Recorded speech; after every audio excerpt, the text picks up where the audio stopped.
Hello and welcome to another Connecting Consciousness update. Today's the 28th and this is being recorded and it should go out on the 1st of July. So start with the updates really in terms of the news.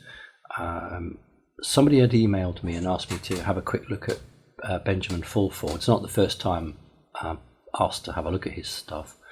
And just generally I find it excellent and seems to match very closely with what I'm picking up. But this person was particularly interested in, there was one recent post from Benjamin regarding the possible nuclear explosion in the United States and asking if I'd had anything or heard anything about this. And I definitely haven't. If I had, I would have put something on the website.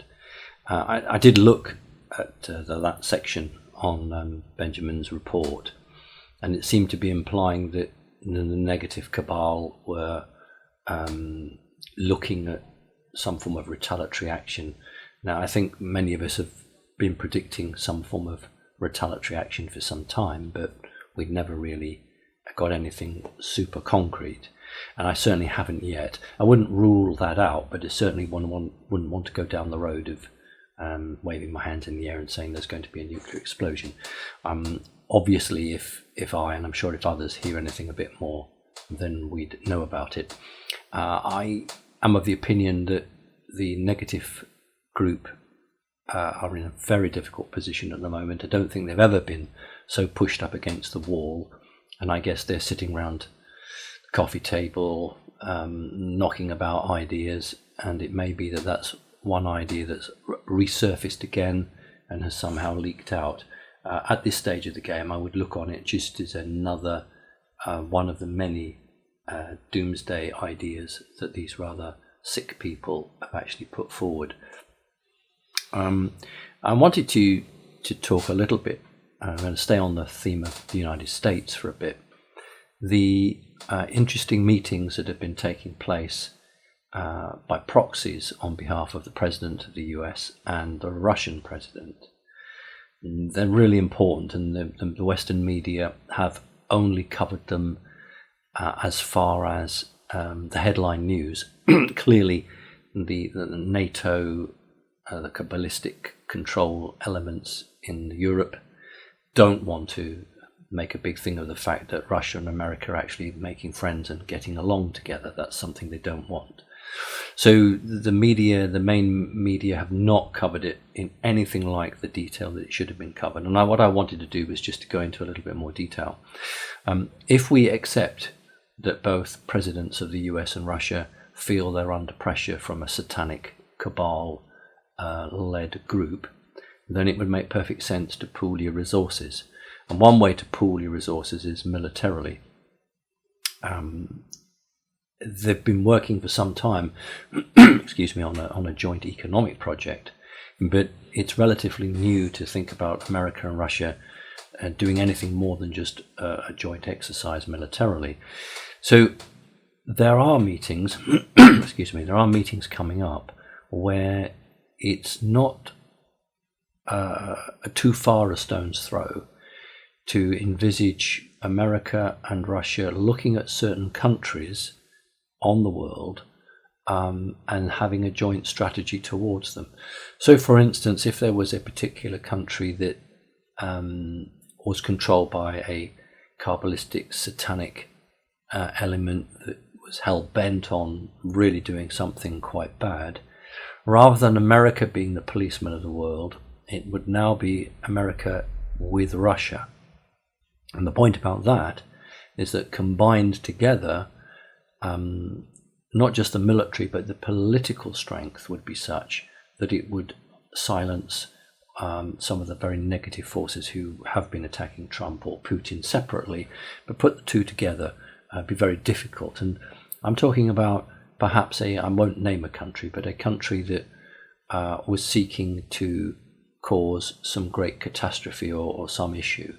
Well, then I wouldn't be surprised if America and Russia launched a joint military operation against not the people of that country, but the leadership of that country.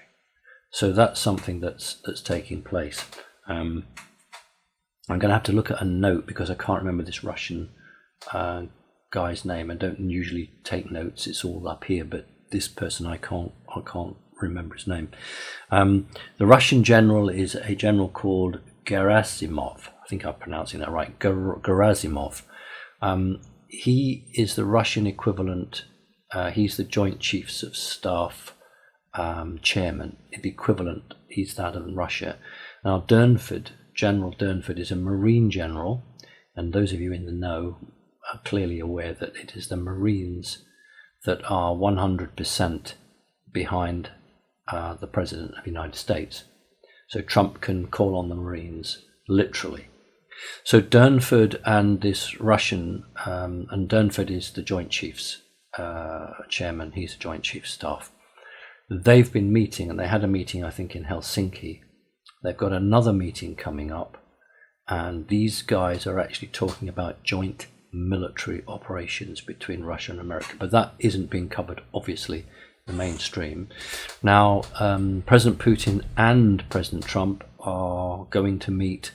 Again, this isn't widely broadcast, but they're scheduled to meet in the middle of July. I don't have a date, but at some point in the middle of July. Again, they are going to be looking at the rest of the year. In other words, how do they think the rest of the year is going to pan out? One of the issues they've got looking across the globe is that it's expected to be a number of civil unrests. Britain might be one of those. Whenever we get a long hot summer in Britain, there are usually unrest, and a few years ago we can remember some very serious riots in Britain. Possibly expecting something like that in European countries. So a number of countries might experience some civil upheaval. I can't say what the spark point is because I don't know, but I'm expecting some form of civil upheaval. And 3 weeks ago, I put on the website and talked about the fact that Angela Merkel, the Chancellor of Germany, was very near to being kicked out of office, very near, not by the people, but by her own government. It's a real possibility that there are moves afoot to remove her. One of the issues here is that the Germans are fearing another round of very powerful demonstrations or riots in Germany. One of the ways they think of stopping that is to get rid of their Chancellor. So I predicted that 3 weeks ago. Let's see what happens in the coming days. She's on a very, very sticky wicket, as we say. So really the focus is moving towards Europe after the American situation. And Europe, of course, contains some of the old guard in terms of the cabal. These people are the ones who are got nowhere to go.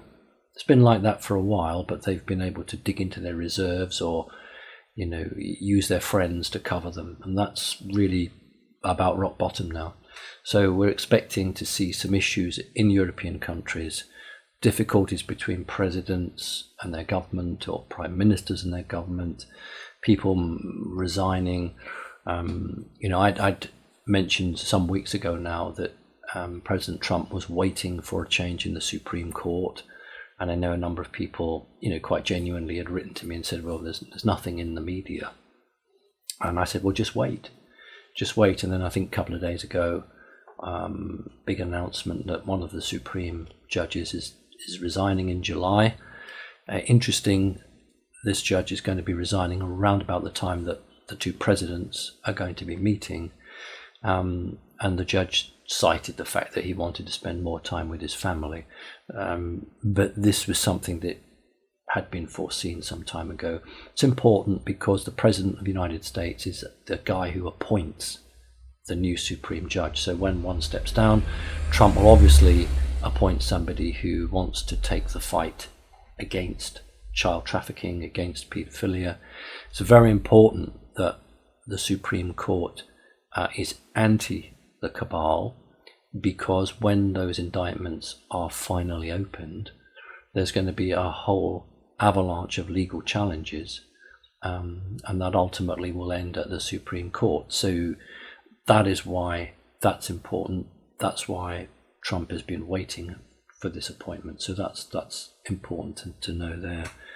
I think really that we know that the G7 is no longer the G7, it's the G6, because Trump has pulled out from that. And wherever there are instances of a non-democratic energy, Trump is actually removing himself from that. And some of these trade wars, the trade war with China, that's just political. That is purely political. And that's what you do when you're in office. But the trade war threatened to Europe is far more important, because Trump is not attacking the trade per se, he's attacking the cabal. So by putting a squeeze onto Europe, he's actually attacking a number of organizations that have sewn Europe up. So that's not political, that's actually more with teeth in it. So whereas I think Trump could probably pull back from a lot of the threats he's made to the Chinese regarding the trade war, he's less likely to pull back with Europe and more likely to push the tariffs through. So this summer could see some long-awaited changes. We could finally get something going. Goodness knows we've waited for it long enough. The other thing I'd heard was that President Trump was going to wait until he was halfway through his term of office, and that was a marker to the military in the US. And we're nearly at that halfway point. So that's it really. It's possibly one of the most important updates, although there's nothing specific in terms of dates and times. Generally, it does feel to me that we are literally standing on the edge of the springboard, waiting now to launch and to see some big changes occurring. I'm hoping we don't all get let down. I'm hoping that this can go through. So fingers crossed. So what I'm going to do now is hand over to Becky and ask her to read the questions out, please. Thank you. Okay, thanks. The first question is from Shu, who says, "Are you all right? Thanks for organising the new show." That's very kind, thanks. No, I've not been all right, actually. You know that those of you who've checked the website, obviously I lost a really beloved cat, my Ingmar. And it was difficult because the vets were treating from an infection point of view. But for over a month, been aware that I believed that it was reasonably terminal. And it's funny because weeks ago he had a fleck or a mark appeared in his eye, and I thought that was an organ failure. I actually thought we'd had organ failure here. So although the vets were treating it as a possible infection, which could get right, I've known for the last 2 radio shows that he wasn't going to hang about, that he wanted to go. So yeah, the last couple of radio shows I've been a bit irritable, not quite myself. It's funny, I can face some of the most hideous looking off-planet aliens that you could imagine, and cross swords with some of the most horrible people on the planet, and I'm not bothered by that. But when I lose a cat or a cat's sick, then that actually really does upset me. So thank you for asking, and I've accepted that he's left the planet now, he's gone. So yeah, we're back to normal now. Thank you. Okay, thanks. And James says, "Please can you say something about the Stone of Destiny?" Okay. This is the Stone of Scone, if I'm pronouncing it correctly. Why it's important is that this was a dream. This was associated with a dream that Jacob had. Jacob was apparently using it as a pillow. It's a very uncomfortable pillow, but a pillow. When he had the dream that the Bible reminds us of as Jacob's ladder. So it's considered a sacred object, and as such, the Knights Templars took an interest. The Knights Templars' job is to protect every sacred object, whether it be living or not living. And it was taken by one of the kings of England. It made its way to Scotland.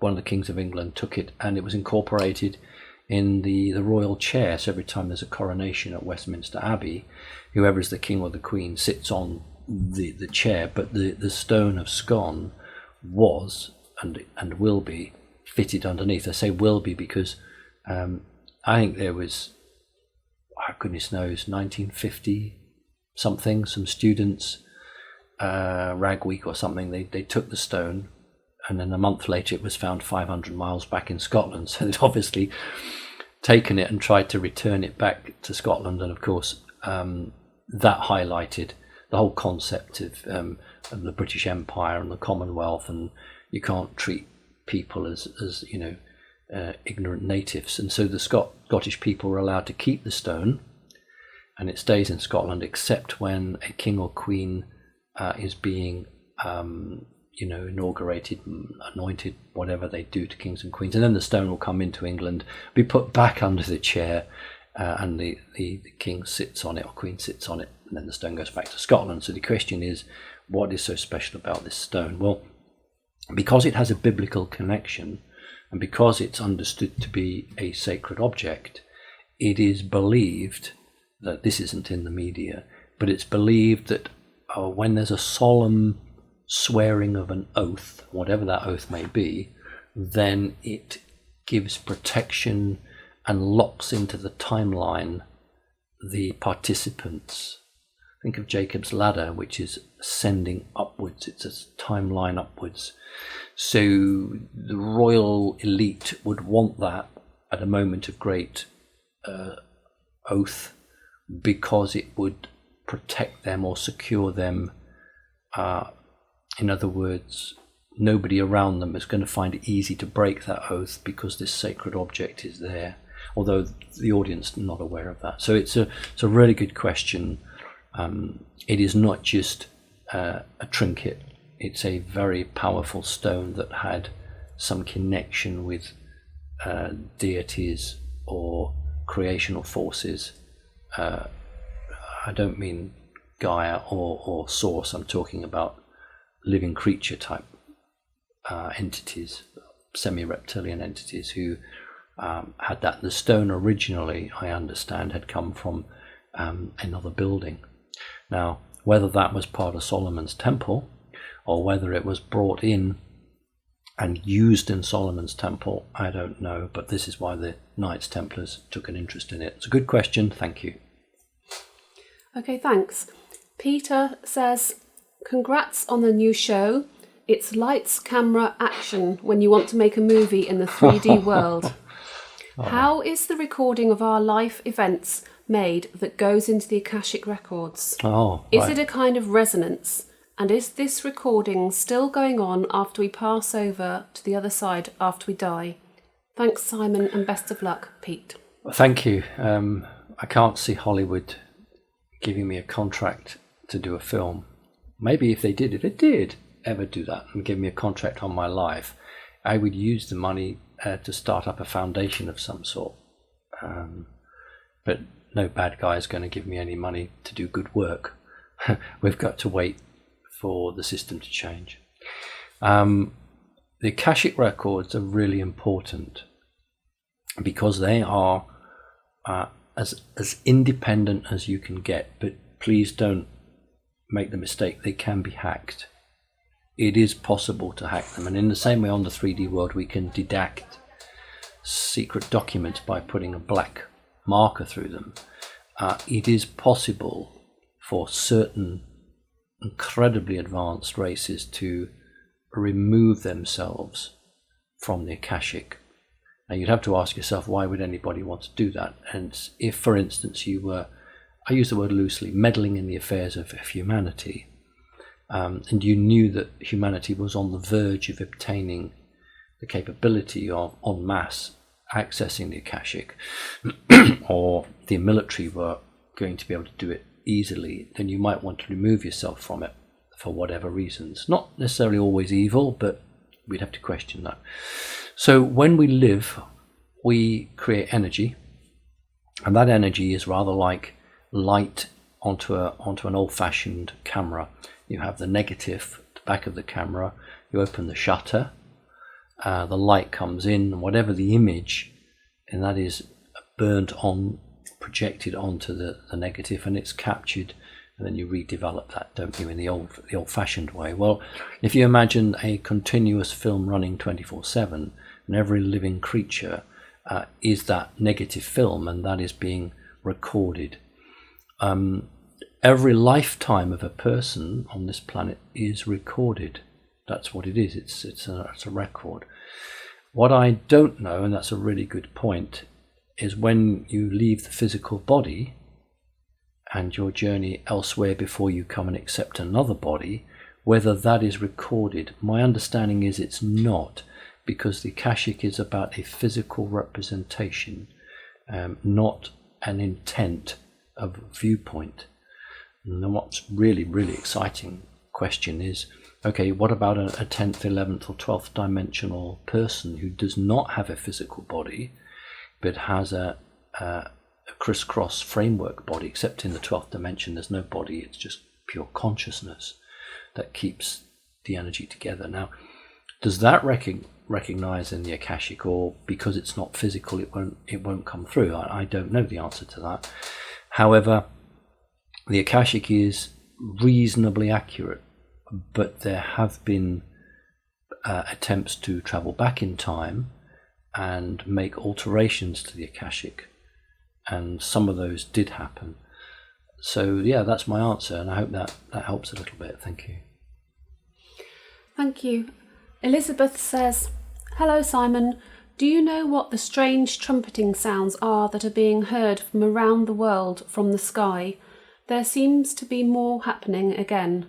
I hear them late at night in New Zealand, but they seem to be happening in other places around the world. Thank you, Elizabeth." Okay, I've got absolutely no knowledge on that at all. My immediate check-in on that one, we could go to a very advanced form of Project Bluebeam, trying to emulate the biblical calling of the trumpets, which was, the Christ is returned, the dead will rise, which appears actually in some of the occult representations. It could be that it's not a sound you're hearing outside. It could be something that's been projected into your head or other people's heads for purposes that we don't know. So it's going to be along those lines. Something like an advanced space vehicle that drops down its power so that it would go through a sound barrier. I don't think that would make trumpeting sounds. And if we take out some of the more obvious possibilities, then I think we're left with something not sinister, but something that certainly is worthy of more investigation. But I haven't had any of those reports come to me, and I haven't heard anything like that myself.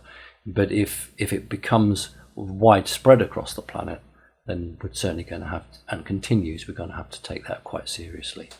Thank you. Thanks. Kyle says, "Hello Simon, as mentioned by Ted Marr, the frequency of the planet is accelerating. I am curious as to what this great energy shift will be like. Will it fully activate our DNA? And what will shifting dimensions be like?" Everyone will feel it differently. I mean, we're all physical, but we will feel it differently because everyone's an individual. But there'll be certain patterns that I think we can roll out and say this is what you'll feel. But what I think is important to say is this has been going on for a while, and a lot of what I'm about to wheel out to you, many of you have been feeling for months, if not years. I sort of half jokingly say to people, it feels like you've climbed up Mount Everest, and you feel physically or mentally exhausted, and there's no real reason why you should. It's literally, if we understand who or what we are, we're a physical body with something very special inside it. So if the planet is increasing its vibration, then that's no problem for the soul in our bodies. That's happily working with that. But the physical body was designed to work on this earth at the moment we were born. So if you're 20, 30, 40, 50, 60 years old, your physical body was created to match the frequency at the moment that you were here. If you then move the goalposts, as we say, and you start ramping up the energy, your physical body is left behind. So what the soul in your body, your energy body, it has to say to your physical is, come on, you've got to keep up.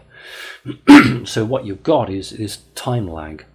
So the soul in your body is racing ahead, keeping up, but the physical body takes 2, 3, 4 days, sometimes longer, to adjust. That's why the resonance isn't a natural increment movement. It's going in bursts to allow the physical to catch up. Was that answering the question, Becky, or did I miss out any bits? Was it no? Okay, fine. I hope that helps. But it's widespread, and it can only get better in terms of it can get more intense and more powerful. Oh, the other thing I wanted to add was that the higher the frequency, then the harder it is for cabal or evil people to operate on this planet. It is not solely to do with that, but it's primarily, the cat's waking up, primarily to do with dense, heavy energy, such as Satanism or child trafficking, that which had been hidden from the public eye for so long now isn't. And not enough people are asking, why are all these things coming out now? Has the world suddenly got worse? No, this has been going on for a heck of a long time, but human consciousness now is not allowing these things to be hidden, and so it's coming up and being spotted. Now, who would be an evil person at this time on the planet? Because their game time is over. Their ability to do these shady deals and then, sit back and not have any fear because humanity won't discover it in their lifetime. That's not on the cards now. What's happening is that people are discovering things. These things can't be hidden. And I've always talked about Jimmy Savile because it's a very good point to bring forward. For 50 years, Jimmy Savile did what he did and was protected by the elite and got away with it. Then suddenly it all came out. Why did it come out? It came out because they couldn't sit on it any longer, because human consciousness was like a million tons of steam pushing at a valve. The valve has to open and the steam's got to go somewhere. So the higher the human consciousness rises, the higher the vibrational rate of the planet rises, and one feeds to the other, one gets the other going. So we're unstoppable now. Mm-hmm. Thank you. Part of the question was, will it fully activate our DNA? No. We have to want that to happen. You could be working in a job, doesn't have to be a bank or insurance or anything like that. You could just have a job that has nothing to do with money, but you could be uninterested in developments of the world. You could just be totally uninterested in everything except coming home on a Friday and putting your feet up, and that's your choice.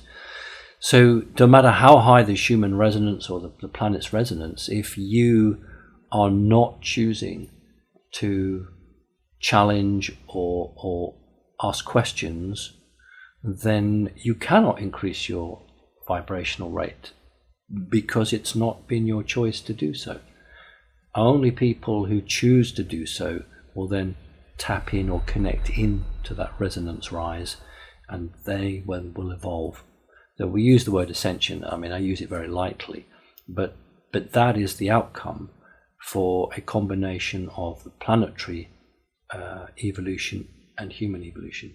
So the planet will evolve, but there are a number of people who are quite happy not evolving. Thank you very much. And you meet those people every day, don't you? Thank you. Thanks. Wang says, "Dear Simon, greetings from Singapore. Can you tell us what is the difference between full soul reintegration into our physical body and DNA retrieval? Thank you very much for what you're doing, Wang. I'm trying to understand the wording. Can you give me the first one, which was about the soul, and the second one, which was about DNA, please? Can you tell us what is the difference between full soul reintegration into our physical body and DNA retrieval? Okay, just the first one, please, because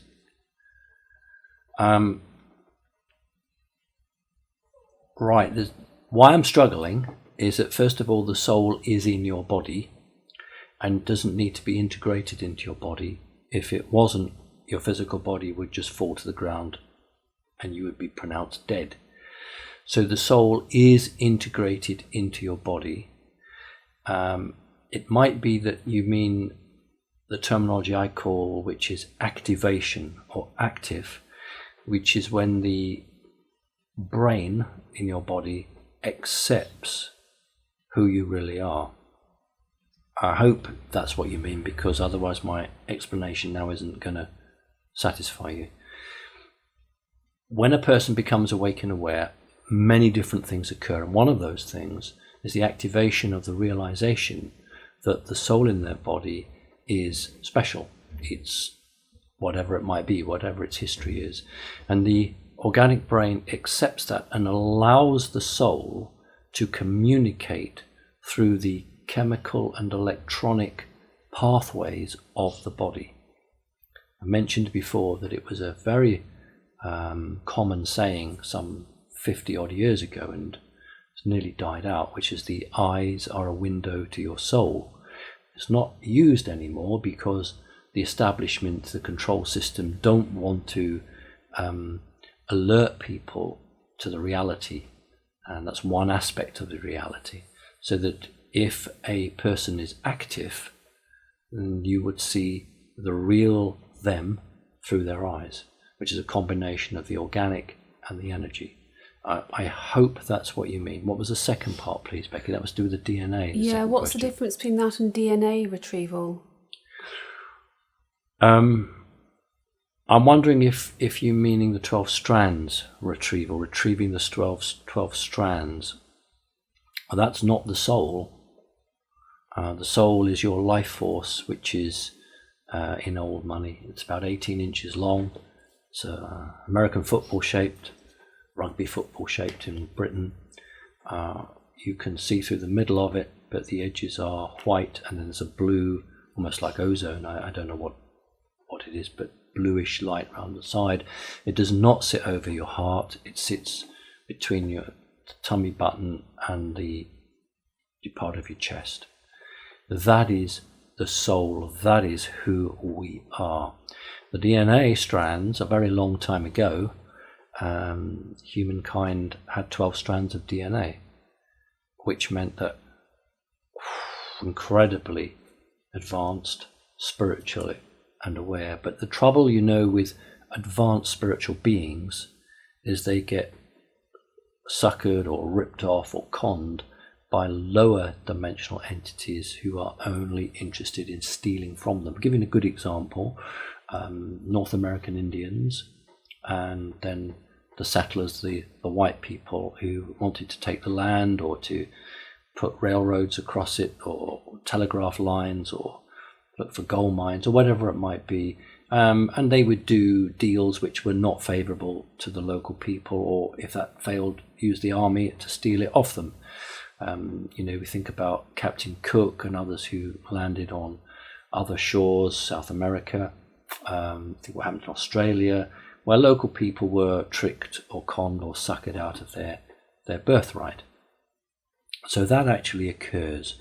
And in the same way, a long time ago, humans had 12 strands, and the task force of reptilian or semi-reptilians conned them into losing some of that.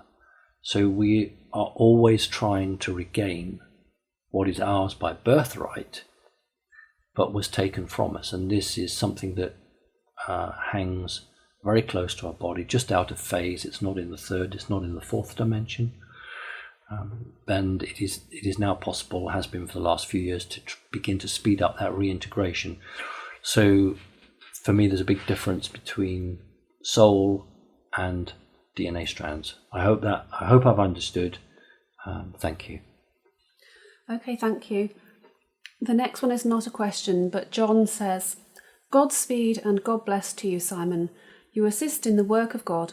So glad to hear a new radio show is on the way. Love and protection is with you, as it should be, and as it always was. Thank you. Remember that I've insisted that these questions are taken in a numerical order, which means that the questions that we're now having now were a number of weeks old. Probably that was a question just when we were doing our first show. It doesn't seem topical now because it's out of date, but I felt the only true and fair way was to deal with this on a first come first served basis. Thank you for that. Thank you. The radio show that we do now is more flexible, allows us, through the help of Becky, to get through the questions faster than we did on the old radio show. You can see me as well, and I think that's really important. And of course you can see the cats, and that's ever so important. As you can see, the white cat now is becoming quite a star. It's not up there with a Hollywood or cat advert for cat food, but I promise you, I don't run around positioning cats or doing anything before I switch on. I switch on, that cat is wherever I am. So if I'm in here, that cat's here. So thank you for your question. Thanks for your love. It's very kind of you. Thank you. Okay, thanks. And Patty says, welcome back, Simon. I've really missed your shows. We are told, in brackets, by David Icke and others, that the moon may be part of the control system and may exert a negative influence. Does that mean that people doing a full moon meditation may be inadvertently directing their energies towards a negative force? There are a few more questions. Do you want to take one at a time? Yes. If we were to accept that the moon of today is not natural, and I accept that it's a construct, if we accept that the original moon was removed and this is put in its place, and we have no one better than Credo Mutwa to have a chat with. David Icke did some interviews with him. I've not seen all of them, I've seen some of them. And in the Zulu, if you translate it, it's along the lines of the moon was rolled into place. That's the way they would discuss it.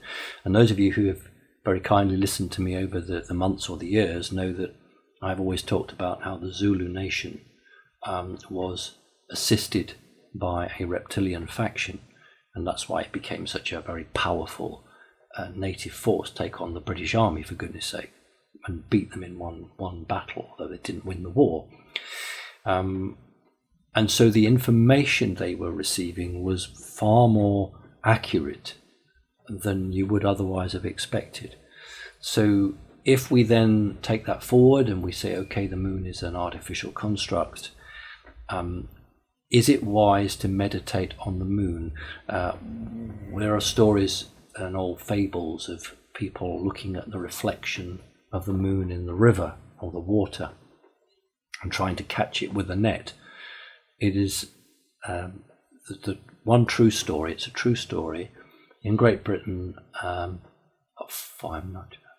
500 years ago, the tax collector was travelling around villages in East Anglia, eastern part of Britain, and the law was that if you were a lunatic, that's the word, isn't it, lunatic, because it's after the moon, if you were insane, crazy, you didn't have to pay tax. You were exempt from tax. So this village got together to try to convince the taxman that they were, as a whole, they were completely crazy. So in the evening, they all sat around with nets, and the full moon was out, and they were trying to fish the moon out of the pond. This is true. The taxman then dutifully said that the whole village was completely crazy and didn't have to pay any tax. I applaud people who come up with rather clever ideas. But remember, of course, that Princess Diana was labelled the moon goddess, and so she was slated to die before she was even born. So I personally wouldn't recommend meditating on the moon because it's not a natural creation. The sun, I don't have a problem with the sun. I think the sun is positive, and I think, but where's the fine line between meditation and worship?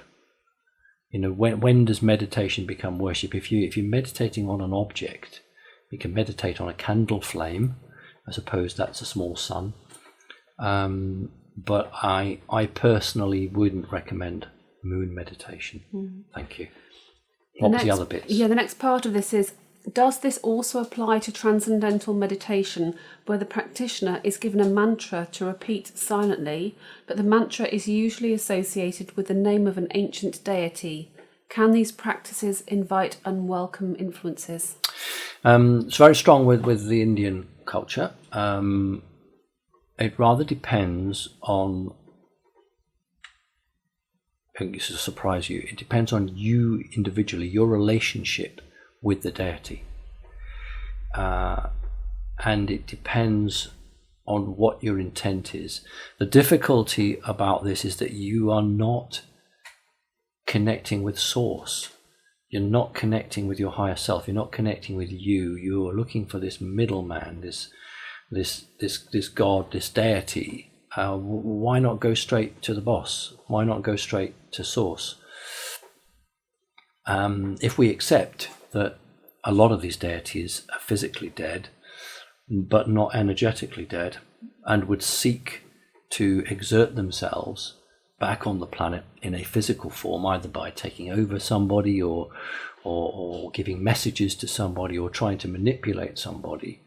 I've always said we need to be really careful. There are good deities out there, are good spirit guides, of course there are, but it's beholden on the individual for he or her to ensure that what they're connecting with is positive, and if they detect something that's not, then to cut it and come back. But regardless of all that, connect with source, connect with yourself. You don't really need the middle person. That's what we do on a third dimensional planet. We want a product, we go to the middle person, which is a shop. We buy it from the shop. So let's not do that, hey? Let's just go straight to the person that makes it in the first place. Thank you. Okay, thanks. This next question is from Brian. Dear Simon, thank you for who you are and what you do. I would love your take on this. And it's the video of the remote viewing session about the mantis by Brett Stewart. This is one where Kerry Cassidy wanted to know your take on this also, and so you had a radio interview with her. Oh, I remember that. It wasn't that long ago, but I don't remember things unless it was like 5 minutes ago because there's so much going on. I do remember that. In fact, I got into a very helpful and useful conversation with Brett Stewart afterwards. And I'm glad I did, because Brett was able to clarify some points. I'd not taken him to task. I mean, it may have seemed that way, but I knew that some of the information he had was not accurate. So what am I supposed to do? Just sit here and just say, oh, well, I wanted to say, well, Kerry had asked me my point of view, so I gave my point of view. And that was good, because in the after conversation with Brett, it became apparent that he said that he wasn't aware there was a difference between insectoid races and mantid or mantis races. So he had been lumping, if I can use it, he'd been lumping together or bringing in together mantid and insectoid. And my point was that, yeah, there probably are negative mantises out there, but we can't just blanket everything. And a lot of the drawings that had been related to were not true mantis. They were much more insectoid. And there'd been a YouTube video, something like it says, mantis or mantis, all you need to know. And a lot of Brett's presentation appeared to me to be lifted from that video. And I was saying to Brett, look, I have personal experience over 50 plus years with these beings. and I've not watched a video on it, formed an opinion on a video. What I've done is I've just tell you what I've experienced. And there is a big difference between insectoid races and mantis. Now, if I go right back to just after Roswell, there was a very interesting crash. There's loads all over the US, but there was a very interesting crash. And in one of these particular craft, they were insectoid. They weren't mantis, they were an insectoid race. And a number of high-ranking members of the government, because back in those days, the military and the industrial complex hadn't taken control. It was still the civilian administration. It was still the president and, his men around him who called the shots. It was only a few years later that the industrial military complex then basically sidestepped them. But there was an interesting case where this particular craft had come down, and a number of these government officials had been taken there and got inside the command capsule, got inside the control room, and very, very shocked at what they saw. Now, there was a film loosely modelled on this, and it was a British sci-fi film, and it was called Quatermass and the Pit. Quatermass and the Pit. And if you haven't seen it, it's well worth a watch. It really is. Because ultimately, the spacecraft that they get into has got this, you'd think they're mantis, but they're not. They're insectoid beings. And this program was modelled, I think Quatermass and the Pit was filmed in 1959. And the real happenings were late 40s, and that's something really worth watching. So all I said to him was, there's a big difference between mantis and insectoids, and you are actually referring to insectoids. And he actually accepted that and said, yeah, he said, I've obviously, I see the connection there. So that was great. So the book he was talking about was the Aranja book. Was it Aranja book, Becky? Aranja book, yeah. Aranja book. And I'd said that I wouldn't be interested in that because it appeared to me to have a Sumerian satanic connections. I think the number 666 was used in the Aranja book, and there were several other very reptilian stroke satanic control system numbers that came up. I'm very suspicious of anything that says 144 or 666. That's my alarm bell, and I walk away from something like that. I believe the Aranja book was channeled, and I believe there's a lot of controversy over exactly when it was channeled. Some people say it was very early, some say it was the 1970s. No, I discount that. Thank you. Okay, thanks. Philip says, Donald Trump is dealing with the Illuminati as I write this message. QAnonPost.com is dropping information every day now since about October last year, and the information is quality.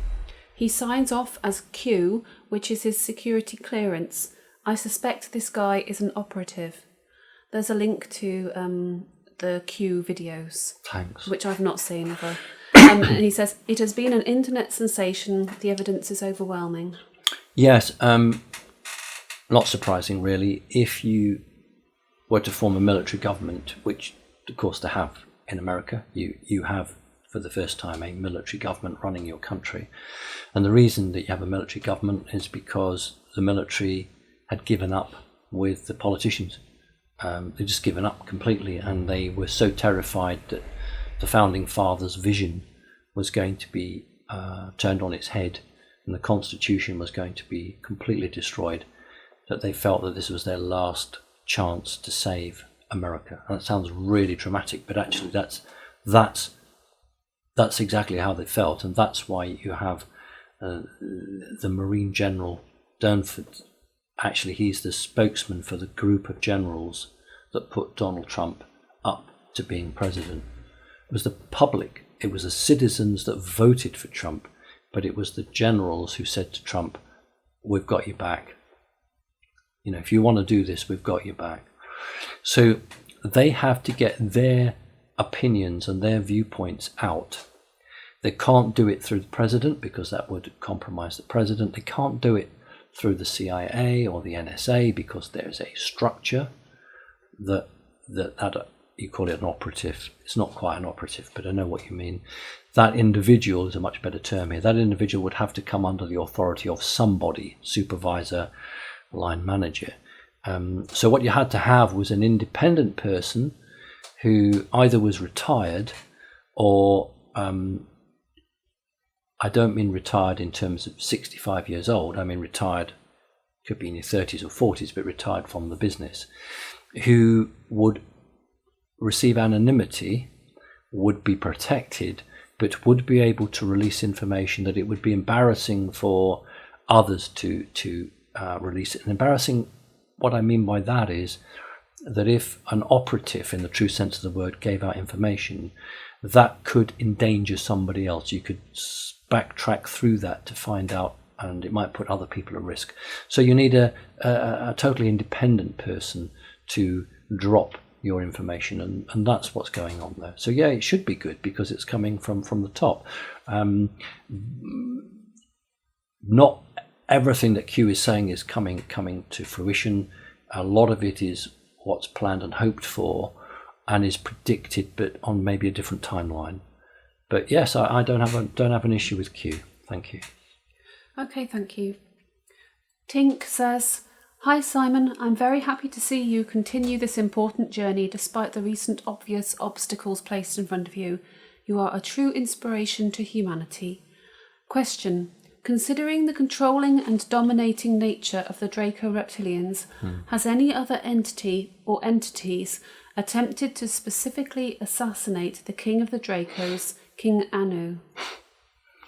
No, they don't need to, simply because his own family would do it at the drop of a pin. The whole problem with the royal household within the Draco line is that each and every contender for the crown is looking for an opportunity to take that crown. And so the predominance of the High Lord, Emperor, High Lord King, however his title is translated into English, his job is to divide and rule. His job, as he sees it, is to keep all his underlings busy so that they can't plot against him. And that's been the way it's been for goodness knows how long.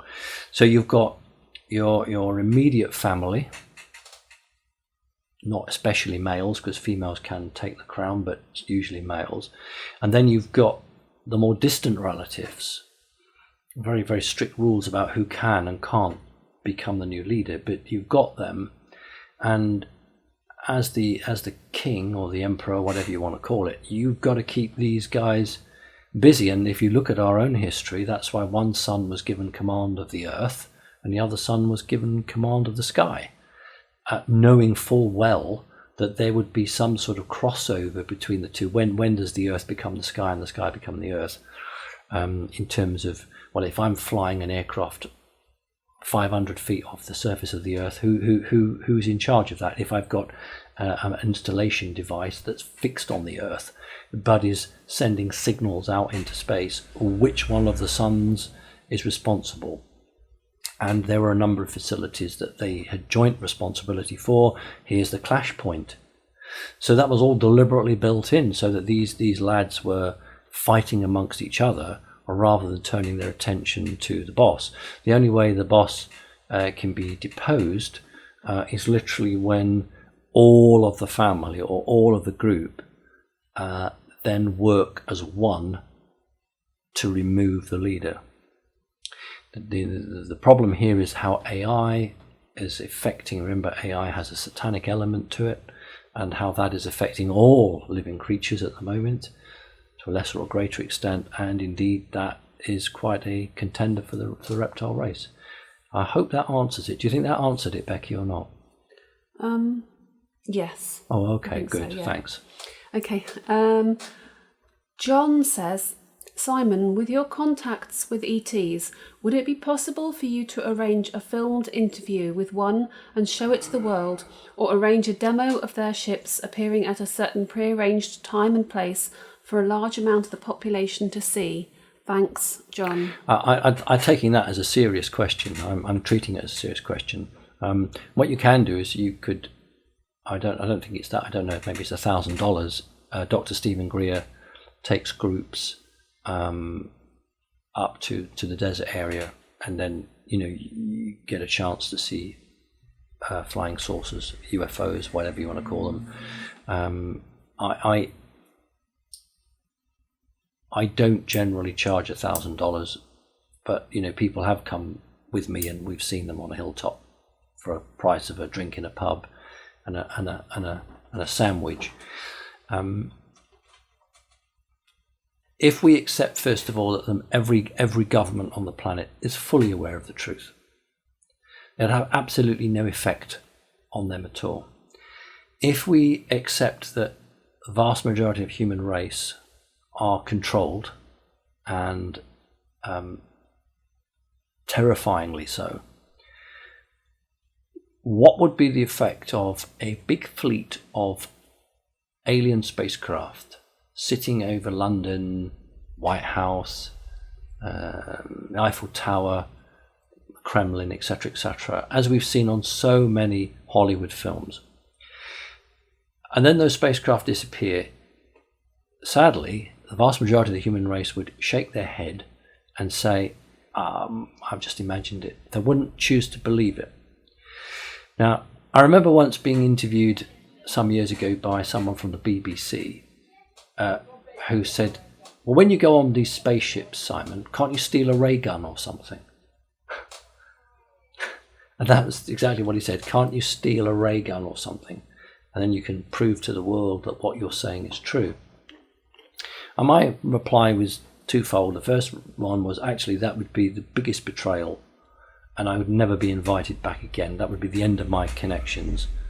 And secondly, this isn't a Dan Dare comic, and they don't leave ray guns sitting around on tables, and they don't need them when dealing with humans. How many genuine contactees or abductees have talked about seeing armed aliens? They don't carry them with humans. They don't need to. The more important aspect here is that it's about self-development. It's about free will and choice. Because if it would take thousands of spaceships and a great military force and parading up and down, that is an invasion force. That is, it's not about humanity coming to a decision on its own. It's about being, as we say in Great Britain, slapped round the face with a wet fish. It's literally the hand in the face, here it is. And that isn't a way for people to learn. The deal that most ET races have with the United States of America, and therefore every other government by proxy, until very recently, was that the American government would announce disclosure, that the Americans would be honest and upfront, and then the other governments of the world would then feel they could follow suit. And that's been reneged on time and time again. And that is why over the last 25 years, but not exclusively, because we can go right back to the time over Washington, D.C., where fleets of spacecraft, either from Antarctica or indeed from another dimensions, have made flypasts. Think of all the things you saw in Mexico a few years ago, as a push towards governments to say, if you don't do what you've said you'll do, we will put you in such a position that you'll have to, and then if you still don't, we're actually going to do it for you. So the in-your-face type of disclosure has been seen as the very last method. Now remember that evil, bad guys don't want disclosure. So reptilian races don't want disclosure because it's the end of their control system. It's only the positive, benign aliens that actually want disclosure, but they want it as part of a development of humanity.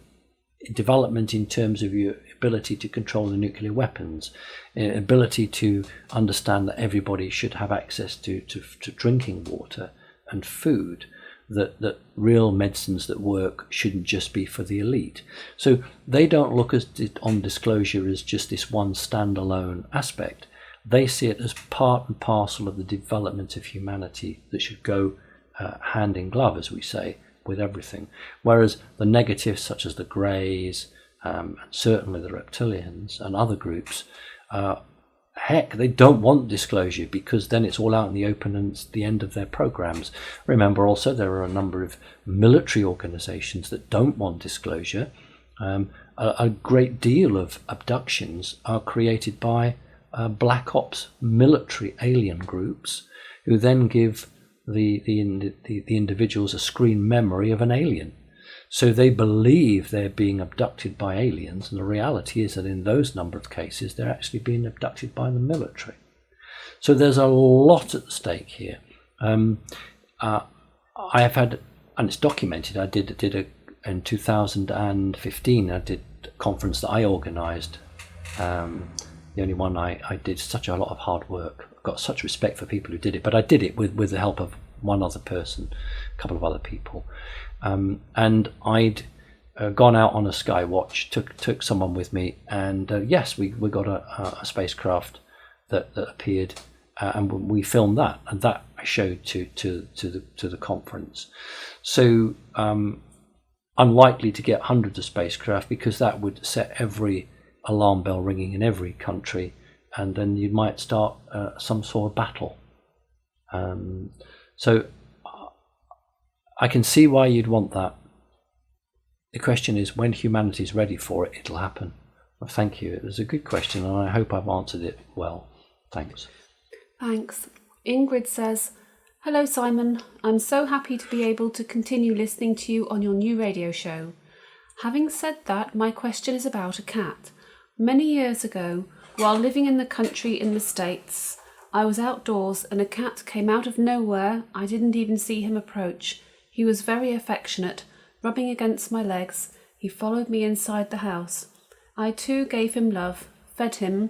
He stayed for 4 days and then disappeared. I never saw him again.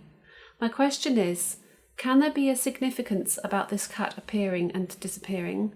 Well, I'm not sure if this is a dumb question, but I have always wondered about it till this day, and it gives me much joy to remember it. Thank you, Simon." Well, first, thank you for saying what you said. I appreciate that. I do the radio shows because I feel it's important, and if people are getting something out of it, then I'll continue. The cat thing is interesting, because on the first point, it could just easily be a normal cat that was on its journey, found you. You're a nice person, came along, you fed it, looked after it, and then checked out of the motel and off it went. That's possible. Let's look at something more interesting. Let's say, for instance, that is possible, that's exactly what it is, but you had an association with that animal from, either from this lifetime or a past lifetime, and it'd come back to visit you. Then let's look at the possibility that it wasn't a cat at all. It was something else that gave you a screen image of a cat. What's not fully understood is that some of these holographic images can appear to be solid. They can make a noise when they walk. Why do you think people hear doors opening and closing when there's no one else in the house, and footsteps? So that's really possible. So it could either be just a real cat that had called in on you. It could be a real cat that had called in on you, but deliberately so, because you were meant to find it at that time. It could be a non-human entity that had taken the guise of a cat and wanted to associate with you. It's obviously benign. There wasn't a problem there. It's obviously a message for you, specifically for you. And what I might suggest you do is those 4 days, it's a shame you might not have kept a diary, but perhaps write down what you can. For instance, I'd be interested in, how did it disappear? Did you leave the window open one day and you came home and of course it wasn't there, or were all the windows shut? And hey, how did that cat get out? So it would be interesting to have a bit more more background to that. I'm been around too long to discount something just as that's what it is on face value. The more I see of this world, the more I realise that things have a message and they're meant to be, and the amount of coincidences grows less and less. Thank you for sharing that with me. Remember that a cat has a connection to the fourth dimension and higher, but a dog has a connection to the fifth dimension and higher. So anything that's in the guise of a cat can manipulate, maneuver, and understand the energies in a different way than, say, a dog would. Thank you. Thanks for that, Simon. And from a shamanic point of view, shamans would perhaps consider this to be a power animal, and you'd need to look at the message of what the cat brings as the symbology. And also it reminds me of other stories where people have shared on the internet, where they've had a bird that's come into their life, or a squirrel or something else, and that's brought them immense joy, even if it's just for a short time. There was one where a lady had a bumblebee. She found a bumblebee that was nearly dying, and she fed it and watered it and looked after it because it didn't have any wings, so it couldn't fly. And she created a little home for it and gave it flowers, and it lived a very happy life and loved to just walk on her hand, and it loved to walk on her face. And they had a really beautiful relationship for the whole of the lifetime of that bumblebee. And I think it's incredibly important when people connect with nature like this, and when something chooses to be with them for a whole lifetime like this bumblebee, or for a few days like the cat.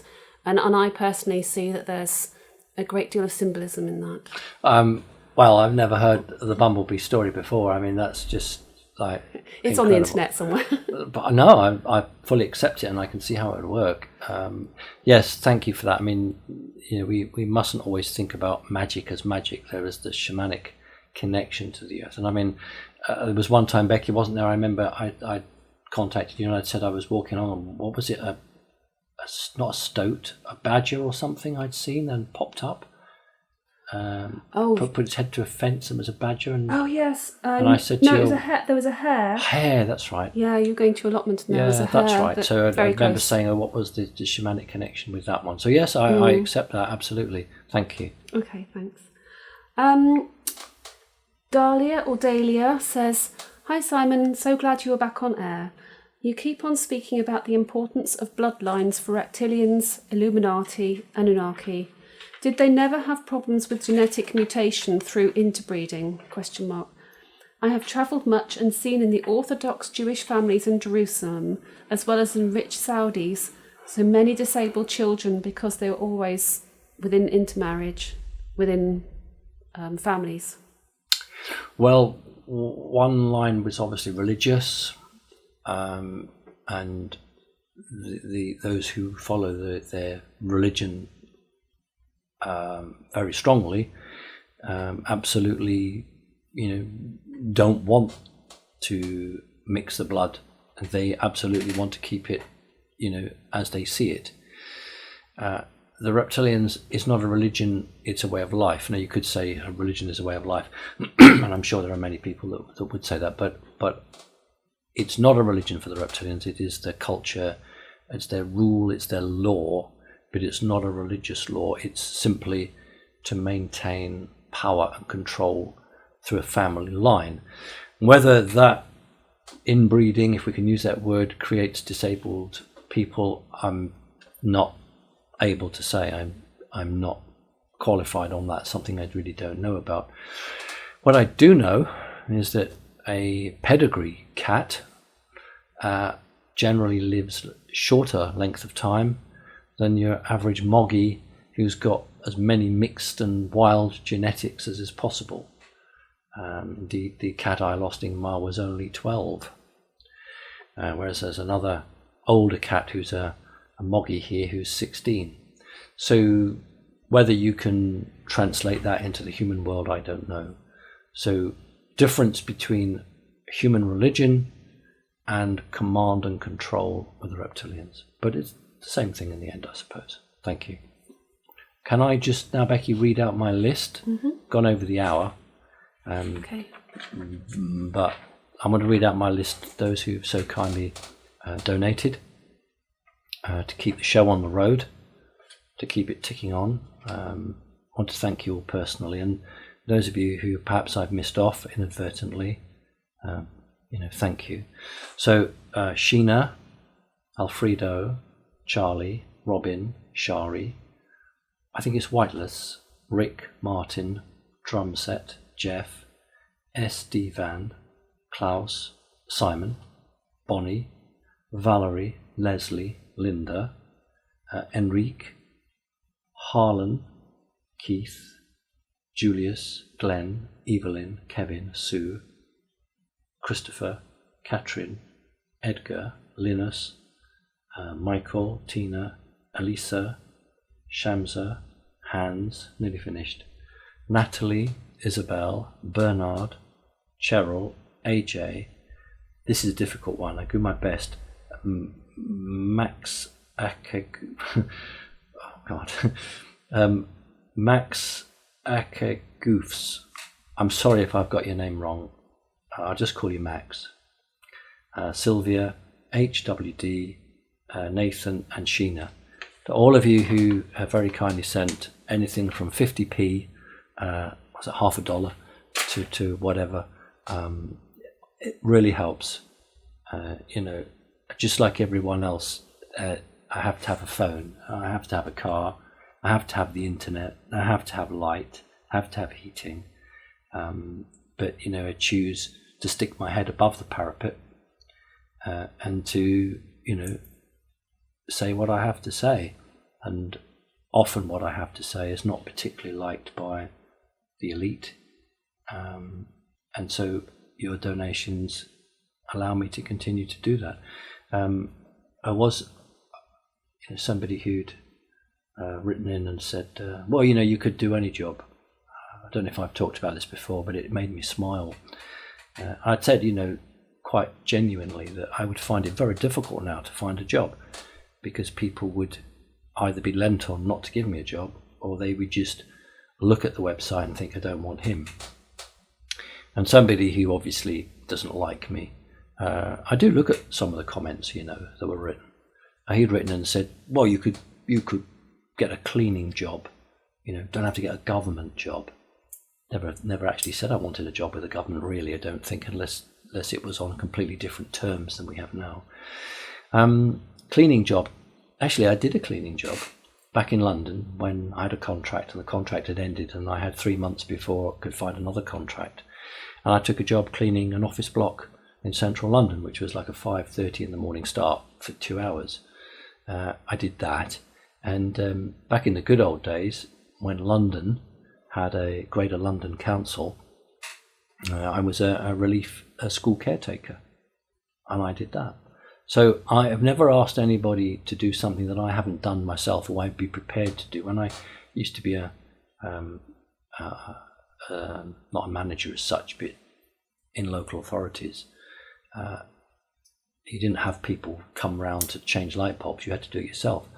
And I would do that, change a light bulb. There's the boss standing on the desk changing a light bulb.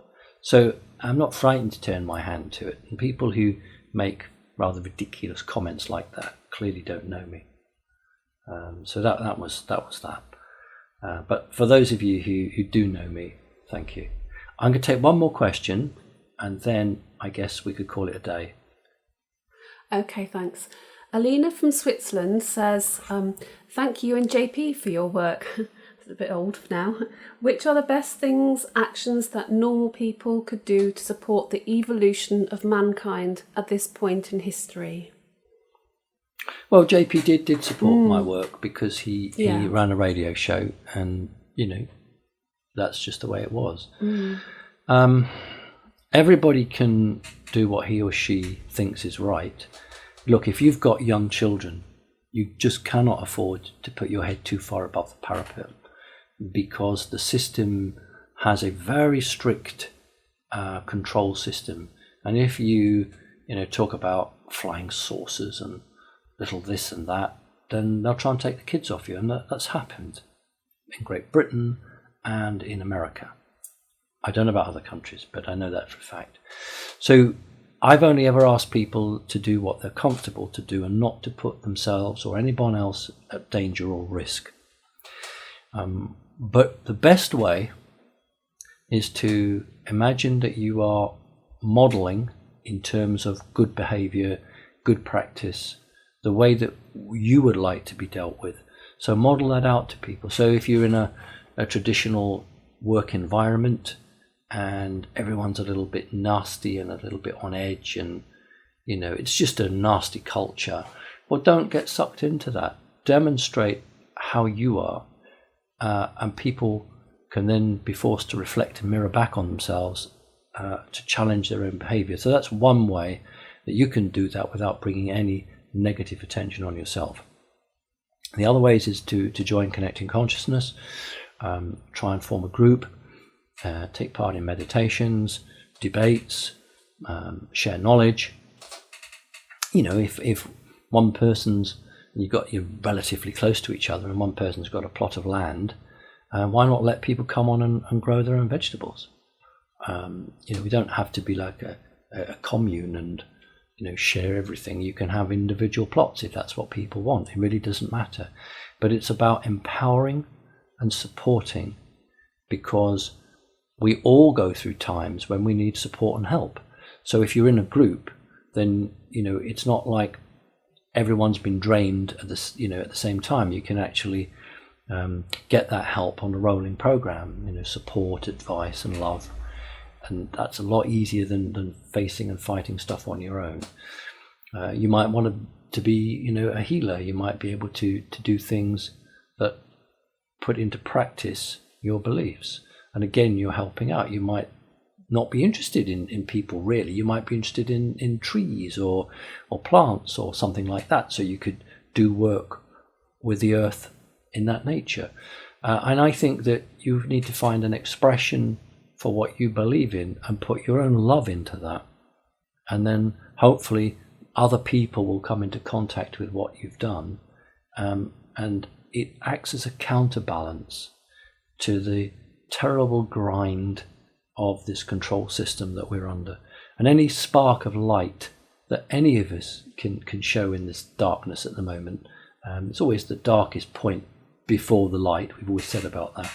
And we're, you know, just on the verge now of breaking free. So this is perhaps the hardest point in many ways. Anything that we can do, no matter how small, will contribute towards the greater good. So thank you. I want to thank everybody. Thank you for listening. Let's hope that technically this goes out without too many issues and problems. Thank you to Becky. And you know, thank you to everybody who wrote in regarding Ingmar the cat. And I'm glad that I was able to celebrate him by Andy, who does all the web work for me, putting his picture up. People have asked, will there be a replacement? Well, there won't be a replacement for Ingmar, but there might be something coming along fairly soon. And if we get new addition to the cat family here, then I'm sure that it will make a debut. So God bless to everyone, a lot of light and a lot of strength, and just keep on. See you later. Bye-bye.